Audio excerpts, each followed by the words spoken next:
Hi friends, ಎಲ್ಲರಿಗೂ ನಮಸ್ಕಾರ. Welcome back to Coorg life. ಇವತ್ತು ಒಂದು ರುಚಿಯಾಗಿರುವ ರೈಸ್ ರೆಸಿಪಿಯೊಂದಿಗೆ ಬಂದಿದ್ದೀನಿ. ಡಬಲ್ ಬೀನ್ಸನ್ನು ಉಪಯೋಗಿಸಿ ಮಾಡುವ ಡಬಲ್ ಬೀನ್ಸ್ ಬಾತ್ ಅಥವಾ ಡಬಲ್ ಬೀನ್ಸ್ ಪಲಾವ್. ತುಂಬಾ ಟೇಸ್ಟಿಯಾಗಿರುತ್ತೆ, ಹಾಗೆ ಮಾಡೋದಕ್ಕೂ ತುಂಬಾ ಸುಲಭ. ಇದನ್ನು ಹೇಗೆ ಮಾಡೋದು ಅಂತ ನೋಡೋಣ ಬನ್ನಿ. ಅದಕ್ಕೂ ಮುಂಚೆ ಯಾರೆಲ್ಲ ನನ್ನ ಚಾನಲ್ಗೆ ಸಬ್ಸ್ಕ್ರೈಬ್ ಆಗಿಲ್ವೋ ಪ್ಲೀಸ್ ಸಬ್ಸ್ಕ್ರೈಬ್ ಮಾಡಿ, ಹಾಗೆ ಪಕ್ಕದಲ್ಲಿರುವ ಬೆಲ್ ಬಟನ್ ಕ್ಲಿಕ್ ಮಾಡಿ. ನನ್ನ ಹೊಸ ವಿಡಿಯೋ ಹಾಕಿದಾಗ ನಿಮಗೆ ನೋಟಿಫಿಕೇಶನ್ ಬರುತ್ತೆ. ಈ ಪಲಾವ್ ಮಾಡೋದು ಹೇಗೆ ಅಂತ ನೋಡೋಣ ಬನ್ನಿ. ನಾನಿಲ್ಲಿ ಮೊದಲಿಗೆ ಮಸಾಲೆಯನ್ನು ಗ್ರೈಂಡ್ ಮಾಡ್ಕೊಳ್ತೀನಿ. ಹಾಗಾಗಿ ಒಂದು ಮಿಕ್ಸಿ ಜಾರ್ ತಗೊಂಡು ಇದಕ್ಕೆ 1 ಹಿಡಿಯಷ್ಟು ಕೊತ್ತಂಬರಿ ಸೊಪ್ಪು, 3 ಹಸಿಮೆಣಸು, 1 ದೊಡ್ಡ ಟೊಮೆಟೊ, ಹಾಗೆ 1 ಹಿಡಿಯಷ್ಟು ಕಾಯಿ ತುರಿಯನ್ನು ಹಾಕ್ಕೊಂಡು ನೀರನ್ನು ಸೇರಿಸದೆ ಫೈನಾಗಿ ಗ್ರೈಂಡ್ ಮಾಡ್ಕೊಳ್ತೀನಿ. ನಾವಿಲ್ಲಿ ಖಾರ ನೋಡಿಕೊಂಡು ಹಸಿಮೆಣಸನ್ನು ಹೆಚ್ಚು ಕಡಿಮೆ ಹಾಕ್ಕೊಳ್ಬೇಕು. ಇಲ್ಲಿ ನೋಡಿ ಈ ರೀತಿಯಾಗಿ ಗ್ರೈಂಡ್ ಮಾಡ್ಕೊಂಡಿದ್ದೀನಿ. ಇನ್ನೊಂದು ಕಡೆ ಕಡಾಯಿ ಬಿಸಿಯಾಗೋದಕ್ಕೆ ಇಟ್ಟಿದ್ದೀನಿ. ಇದು ಕಾದ ಮೇಲೆ ಇದಕ್ಕೆ ಸ್ವಲ್ಪ ಕುಕ್ಕಿಂಗ್ ಆಯಿಲ್ ಹಾಕ್ಕೊಂಡು 2 ಟೀ ಸ್ಪೂನಷ್ಟು ತುಪ್ಪವನ್ನು ಹಾಕ್ಕೊಳ್ತೀನಿ. ಇಲ್ಲಿ ತುಪ್ಪ ಬಿಸಿಯಾದ ಮೇಲೆ ಇದಕ್ಕೆ 2 ಚಕ್ಕೆ, 2 ಏಲಕ್ಕಿ, 4 ರಿಂದ 5 ಲವಂಗ, 1 ಮೊಗ್ಗು ಹಾಗೆ ಸ್ವಲ್ಪ ಸೋಂಪನ್ನು ಹಾಕ್ಕೊಳ್ತೀನಿ. ಇದರ ಜೊತೆಗೆ ಕಟ್ ಮಾಡಿರುವ 1 ಈರುಳ್ಳಿಯನ್ನು ಹಾಕ್ಕೊಂಡು ಚೆನ್ನಾಗಿ ಫ್ರೈ ಮಾಡ್ಕೊಳ್ತೀನಿ.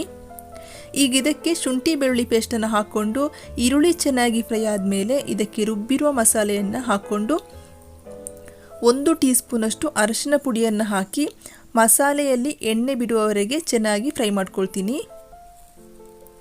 ಇಲ್ಲಿ ನೋಡಿ ಮಸಾಲೆಯಲ್ಲಿ ಎಣ್ಣೆ ಚೆನ್ನಾಗಿ ಬಿಟ್ಕೊಂಡಿದೆ. ಈಗ ಇದಕ್ಕೆ ಸಣ್ಣದಾಗಿ ಕಟ್ ಮಾಡಿರುವ 1 ಟೊಮೆಟೊವನ್ನು ಹಾಕ್ಕೊಂಡು ಇದರ ಜೊತೆಗೆ 6 ಗಂಟೆಗಳ ಕಾಲ ನೆನೆಸಿರುವ ಡಬಲ್ ಬೀನ್ಸನ್ನು ಹಾಕ್ಕೊಳ್ತೀನಿ.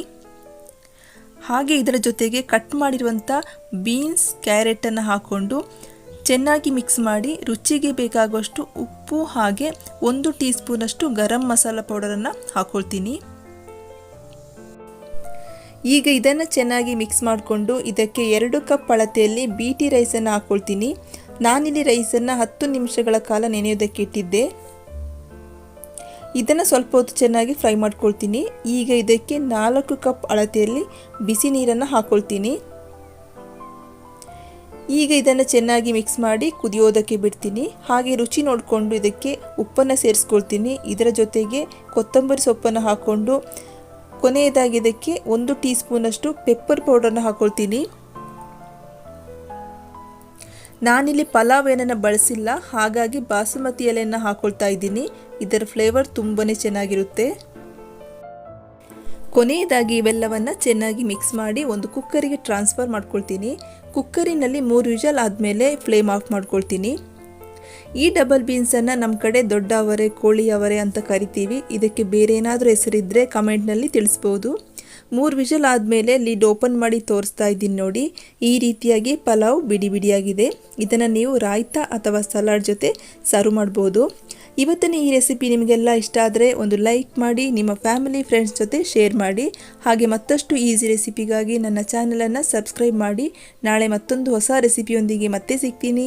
ವಿಡಿಯೋ ನೋಡಿದ್ದಕ್ಕಾಗಿ ಎಲ್ಲರಿಗೂ ಧನ್ಯವಾದಗಳು. Thank you for watching.